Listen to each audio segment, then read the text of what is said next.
آج ہندوستان کے اندر حالات دیکھیں، غربت دیکھیں، ان کی معیشت کا حال دیکھیں، وہ کدھر تھی، پاکستان کدھر تھا. آج اللہ کا شکر ہے پاکستان کدھر ہے اور ہندوستان کی تباہی کتنی ہوئی، کیونکہ ان کی گورنمنٹ نے ایک دم لاک ڈاؤن کر دیا سوچے سمجھے بغیر کہ بیچارے لوگوں کو کیا بنے گا، لوگ ٹریول کس طرح کریں گے، باہر سے مزدور کام کرنے آئے دیہاتوں سے. انہوں نے اس کا کچھ نہیں سوچا. انہوں نے اوپر کی کلاس کا سوچا، جو ہماری طرح کے لوگ ہیں جن کو ایک دم خوف ہو گیا جب دیکھ رہے ہیں کہ تیزی سے پھیل رہی ہے، لوگ مر رہے ہیں، ہم جانے والے لوگ. تو انہوں نے صرف ایلیٹ کا سوچا، اوپر کے لوگوں کا سوچا جو پیسے والے ہیں. انہوں نے نہیں سوچا کہ وہ نیچے جو لوگ ہیں، جو محنت کش بیچارے لوگ ہیں، ان کا کیا بنے گا. تو اس لیے سندھ گورنمنٹ کو صرف ہمارا یہ ہے کہ دیکھیں جب آپ لاک ڈاؤن کرتے ہیں تو اپنے ذہن میں ڈال لیں کہ آپ لوگوں کو بھوکا رکھیں گے، اور اگر آپ کے پاس وسائل ہی نہیں ہیں لوگوں تک کھانا پہنچانے کے لیے تو بھوکے لوگوں کو آپ لاک ڈاؤن نہیں کر سکتے. میں اگر میرے بچے بھوکے ہیں گھر میں تو مجھے آپ کیسے کہیں گے کہ نہیں جی آپ باہر نہ جائیں کیونکہ لوگوں کو کرونا پھیل جائے گی. تو اس لیے ہمارا اب تک یہی اپنی حکمت کو استعمال کرتے ہوئے، دونوں طرف مسئلے ہیں، ایک طرف معیشت ہے، ایک طرف ہماری کرونا کا پھیلنا ہے، تو یہ بڑا سوچ سمجھ کے اس میں سے نکلنا ہے. تو جو سمارٹ لاک ڈاؤن ہے، یعنی کہ علاقے جو زیادہ تیزی سے پھیل سکتی ہیں ان کو، مثلا شادی، جب لوگ شادی پہ کھانے پہ اکٹھے ہوتے ہیں تیزی سے پھیل جاتی ہے، ریسٹورنٹس میں تیزی سے، تو ادھر تو تھوڑی دیر کریں. اسکولوں میں جب تک بچوں کو اور ٹیچرز کو ٹیکے نہ لگائیں اسکول بھی نہ کھولیں، کیونکہ اسکولوں میں بھی بڑی جلدی پھیل جاتا ہے. تو اصل اس کا علاج ایک ہی ہے، ویکسینیشن، ٹیکے لگانے کا. ابھی تک پاکستان نے 4 کروڑ 3 کروڑ لوگوں کو اب تک ہم ٹیکے لگا چکے ہیں، اور جن کے نہیں لگے، اور خاص طور پہ جب آپ سمجھتے ہیں کہ ادھر آپ کے کام ہیں جدھر زیادہ لوگ ہیں، آپ کو فوری طور پہ ٹیکے لگوانے چاہیے. ہم اب پوری گورنمنٹ کوشش کر رہی ہے کہ کوئی کمی نہ ہو ہماری ویکسینیشن پہ، لیکن اس کا حل صرف ویکسینیشن ہے، ٹیکہ لگانا. اس کے علاوہ حکمت استعمال کرتے ہوئے ہمیں اس میں سے نکلنا پڑے گا. لیکن کسی صورت ہماری معیشت اتنے مشکل وقت سے نکلی ہے اور اللہ کا کرم ہے کہ اب اوپر جا رہی ہے. ہم نے کسی صورت لاک ڈاؤن کر کے اپنی معیشت کو تباہ نہیں کرنا. جی پروگرام کے پہلے کالر. السلام علیکم. وعلیکم السلام. جی کون بات کریں گے، کہاں سے؟ جی میں اسلام آباد سے بات کر رہی ہوں، قمر جہاں. جی کیا بات کریں گے آپ وزیر اعظم صاحب سے؟ جی میں بات کرنا چاہ رہی ہوں کہ وزیر اعظم صاحب سے، میرے شوہر کالج سے وائس پرنسپل ریٹائر ہوئے ہیں اور وہ اب فالج کی بیماری سے مکمل بیڈ پر ہیں. میری 3 بیٹیاں ہیں جن کی شادیاں کرنی ہیں، بیٹا بھی نہیں ہے. میں کرائے کے مکان میں ایک مشکل وقت میں گزارا کر رہی ہوں. اخراجات اور شوہر کی بیماری پر آنے والے اخراجات کی وجہ سے میں مقروض بھی ہو چکی ہوں. تو آج سے 10 سال پہلے ہم نے 60 لاکھ روپے مضاربہ کاروبار میں لگایا تھا. وہ بندہ پیسے لے کے بھاگ گیا، پھر نیب نے اس کو پکڑ لیا. 10 سال ہو گئے ہیں، کیس نیب میں ہی ہے. نیب نے ریکوری کے لیے ہمیں کہا تھا کہ ریکوری ہو رہی ہے، لیکن ہمیں تو کوئی ایسی اطلاع بھی نہیں ملی اور نہ ہی ہمیں کوئی پیسہ ملا ہے. تو اس طرح کرتے ہیں کہ اگر آپ ان کو کانٹیکٹ کر کے ان سے پوچھ لیں گے تو ہم پھر پوری کوشش کرتے ہیں کہ آپ کا جو کیس ہے اس کو ہم تیزی سے سولو کریں. جی اگلے کالر ہمارے ساتھ 92249000، یہ نمبر آپ کی اسکرین پہ بھی آ رہا ہے، آپ اس پہ کال کر سکتے ہیں. 10 لائنز ہیں اس نمبر پر اور ہماری کوشش ہوگی کہ زیادہ سے زیادہ کالرز کو ہم پروگرام کے اندر شامل کر سکیں. السلام علیکم. جی السلام علیکم. جی وعلیکم السلام. جی کون صاحب کہاں سے اور کیا بات کریں گے وزیر اعظم صاحب سے؟ میں سید بہادر علی سالک تمغہ امتیاز بول رہا ہوں، جی بی کے علاقہ گلشن کبیر سیاچن کے دامن سے بول رہا ہوں. جی میں بڑا خوش قسمت آدمی ہوں کہ اپنے ملک کے پہلے اب تک کے ایسے آؤٹ اسٹینڈنگ ویژنری شفاف بہلوچ مخلص اور دلیر وزیر اعظم سے بات کرنے کا شرف حاصل کر رہا ہوں. میں سب سے پہلے وزیر اعظم صاحب کا شکریہ ادا کرتا ہوں جنہوں نے بڑی فراخ دلی کے ساتھ 270 ارب روپے کا خصوصی پیکیج دیا جی بی کو، جس میں ہمارے وزیر اعلیٰ کا بھی ہاتھ ہے، ان کی کوششیں ہیں. میں بلتستان کے حوالے سے، گلگت بلتستان کے حوالے سے 3 اہم مسائل کی طرف نشاندہی کرنا چاہتا ہوں. امید ہے کہ ہمارے وزیر اعظم ان پر خصوصی توجہ فرمائیں گے. پہلا مسئلہ یہ ہے کہ گلگت بلتستان بہت پسماندہ اور دور افتادہ علاقہ ہے، اور بھٹو مرحوم کی حکومت میں سبسڈی گندم پر دی گئی تھی. اس وقت کی آبادی اور آپ کی آبادی میں بڑا فرق ہے، آج دگنے سے بھی زیادہ بڑھ چکا ہے. اس میں خاطر خواہ اضافے کی ضرورت ہے. دوسرا مسئلہ یہ ہے کہ وزیر اعظم جناب عمران خان کے ویژن کے مطابق ان علاقوں میں سیاحت کی ترقی پر خصوصی توجہ دی جا رہی ہے. پہلی مرتبہ ملک کے تمام شہروں سے پروازیں آ رہی ہے، بیرونی پروازیں بھی شروع ہونے والی ہے، اور بائی روڈ بھی لوگ سیاح بہت سے ان علاقوں کی طرف آ رہے ہیں. لیکن سہولتوں کا فقدان ہے، افراتفری کا عالم ہے، پیٹرولیم کی شارٹیج ہے، اور بجلی اور نیٹ کا نظام صحیح نہیں ہے. تو ان چیزوں کو ریگولرائز کرنے کی ضرورت ہے. چھوٹی سی انتظامیہ ان پہ قابو پانا ان کے لیے بہت مشکل ہے. جی بہت بہت شکریہ. گزارش یہ ہے کالر سے کہ اپنی بات کو مختصر رکھیے تاکہ زیادہ سے زیادہ لوگوں کو موقع مل سکے کہ وزیر اعظم صاحب سے وہ بات کر سکیں. ہم اگلے کالر کی جانب جائیں گے. جی السلام علیکم. جی السلام علیکم. جی وعلیکم السلام. جی کون صاحب کہاں سے بات کر رہے ہیں؟ جی میں کاشف جوید بات کر رہا ہوں گجرانوالہ سے. جی کیا بات کریں گے جی وزیر اعظم صاحب سے آپ؟ جی سر میرے وزیر اعظم بات سن رہے ہیں؟ جی السلام علیکم. جی وعلیکم السلام. جی میں مسیح مذہب سے میرا تعلق ہے، اور ہر محکمے میں ہمارا 5% کوٹا آتا ہے، جو کہ ایک عرصہ دراز سے ہمیں نہیں دیا جا رہا. اور میری آپ سے درخواست ہے کہ آپ کے دورے حکومت سے ہمیں بہت سی امید ہے، اور ہم میرٹ کے باوجود بھی ہمیں یہ سیٹیں نہیں دیتے. پوری اقلیت کا یہی مسئلہ ہے. تو میری آپ سے درخواست ہے کہ آپ ہمارے جو حقوق ہے وہ ہمیں دیں. اور سٹیزن پورٹل کے علاوہ میں نے 30 سے زیادہ محکموں میں درخواست دی ہے، لیکن ہمیں انصاف نہیں ملا. تو مجھے آپ سے بہت امید ہے. اوکے یہ میں آپ کا نوٹ کر لوں. بالکل آپ ٹھیک کہتے ہیں کہ آپ کو اس کا کوٹا ملنا چاہیے. میں یہ اب ساروں کو ڈائریکشن دوں گا، کیونکہ اصل میں یہ صوبوں کے پاس ہے سب کچھ. سینٹر تو ہمارا فیڈرل گورنمنٹ تو چھوٹی سی ہے، اصل میں تو صوبوں کے پاس نوکریاں ساری. تو میں سارے صوبوں کو انسٹرکشنز دوں گا کہ جو آپ کا کوٹا ہے وہ ان کو آپ سب کو ملے. جی اگلے کالر ہمارے ساتھ. السلام علیکم. وعلیکم السلام. فیصل صاحب میں حبیب اکرم عرض کر رہا ہوں. میں دنیا ٹی وی میں کام کرتا ہوں اور وزیر اعظم صاحب کو بھی میں سلام پیش کرتا ہوں. دراصل آج میں نے یہ کال اس لیے بلائی تھی کہ میں دیکھ سکوں کہ کیا واقعی لائیو کالرز ہیں، لائیو کالرز اس میں آ رہے ہیں، لائیو کالز آ رہی ہیں. کہیں فیصل جاوید صاحب کہیں آپ تو ادھر ادھر سے کالز نہیں کروا رہے، یا وزیر اعظم سے براہ راست ہی لوگ بات کر رہے ہیں. تو لہٰذا میں نے بھی سوچا کہ میں آج اپنی خبر لاؤں گا کہ اگر میری کال نہ ملی تو پھر میں پروگرام میں بیٹھ کے کہوں گا کہ جناب دیکھیے کالز تو ملتی نہیں ہیں، لیکن میری کال مل گئی اور میری خبر رہ گئی.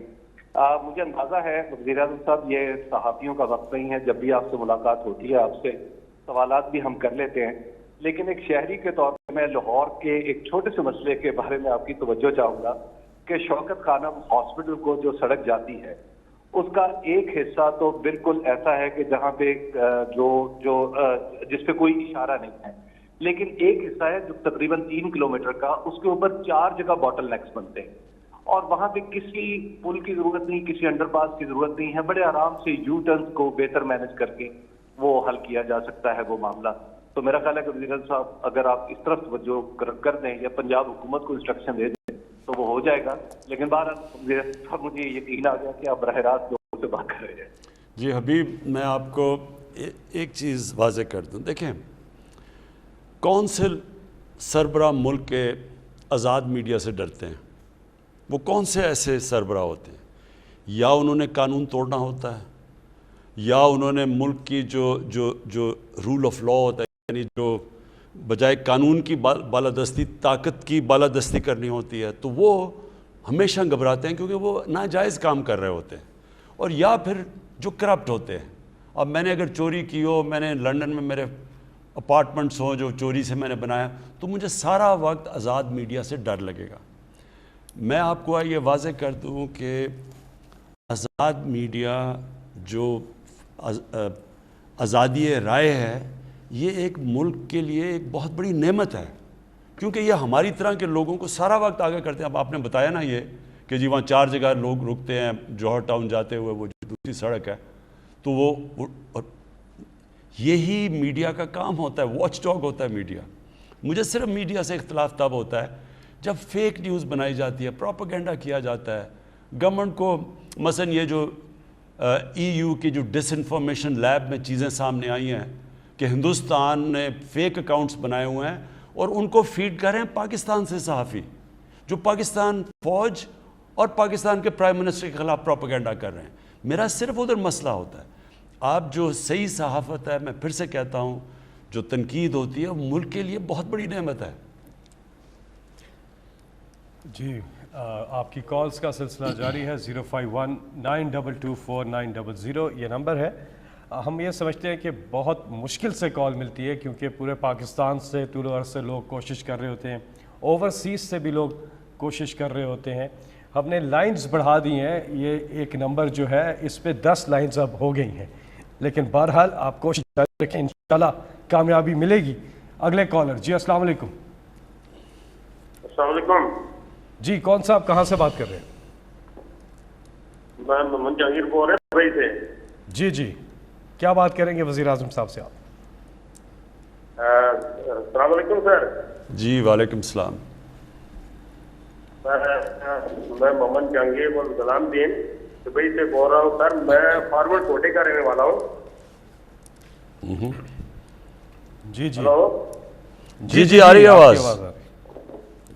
میں فارورڈ کوٹے کا رہنے والا ہوں سر. ٹھیک ہے. میرے ساتھ تھوڑا پرابلم آ رہا ہے کہ میں ریٹائر فوجی ہوں. جی ہلو. جی آپ. میں ریٹائر آرمی ریٹائر ہوں. میں ادھر دبئی میں آ کے تھوڑا جاب لیا اور میری پینشن بند ہو گئی ہے. پہلے 30 مہینے بند کی رہی ہے اور میں چھٹی کیا جانے کے بعد وہ بحال کی انہوں نے. میرے کافی سارے پیسے لگے اس کے اوپر. تو میری آپ سے گزارش ہے کہ وہ ہم سے NOC مانگ رہے ہیں. تو NOC ہمارے پاس تو نہیں، ہم سفارتخانے سے کاغذات کے بھیجتے ہیں لیکن وہ ریجیکٹ کر دیتے ہیں. اچھا، آپ جب آپ کو کوئی کال کرے گا آپ اپنی پوری تفصیل دیں اور انشاءاللہ ہم آپ کی پینشن بحال کریں گے. جی ہمارے ساتھ اگلے کالر. جی السلام علیکم. جی السلام علیکم. جی السلام علیکم سر. وعلیکم السلام. جی کون سا بات کر رہے ہیں؟ ودار حمید اللہ بول رہا ہوں کوارٹ سے. جی کیا سوال ہے جی آپ کا؟ سر میرا یہ ہے کہ میں فوجی ہوں. میں نے 34 سال آرمی میں نوکری کی ہے. تو 71 وار میں بھی حصہ لیا ہے. جب میں 34 سال کے بعد آیا تو میرا بڑا بھائی ہے اس نے ہمارے سارے بھائی زمینوں پہ قبضہ کیا ہے اور ابھی تک جو ہے نا اس نے اپنے پاس زمینیں رکھی ہیں، مجھے اپنا حصہ نہیں دے رہے. تو اس کے اوپر کوئی عدالت میں گئے ہیں؟ کوئی آپ کے پاس کوئی قانونی کارروائی کی ہے؟ سر 97 سے میں عدالت میں کر رہا ہوں. 97 سے عدالت؟ ہاں 97 سے کہہ رہے ہیں عدالت میں گیا ہوں. تو اس کی آپ کی ہم اس طرح کریں گے کہ آپ کی تفصیل لے لیں گے اور یہاں سے کوشش کریں گے کہ آپ کا کیس آگے بڑھے.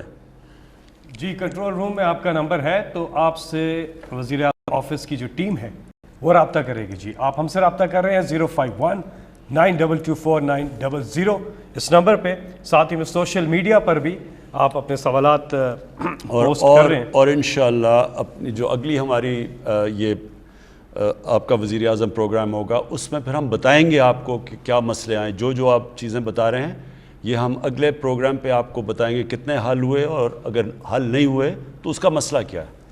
جی اس کے ساتھ ایک اور نمبر بھی آپ نوٹ فرما لیجئے، وہ ہے سٹیزن پورٹل کا. سٹیزن پورٹل پہ ایک تو ایپ ہے وہ آپ اپنے موبائل فون پر ڈاؤن لوڈ کر سکتے ہیں.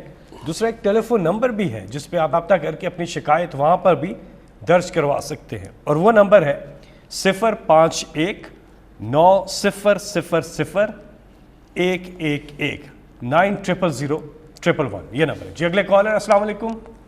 جی وعلیکم السلام سر. جی کون صاحب کہاں سے بات کر رہے ہیں؟ وزیر اعظم صاحب سے بات کیجیے گا. جی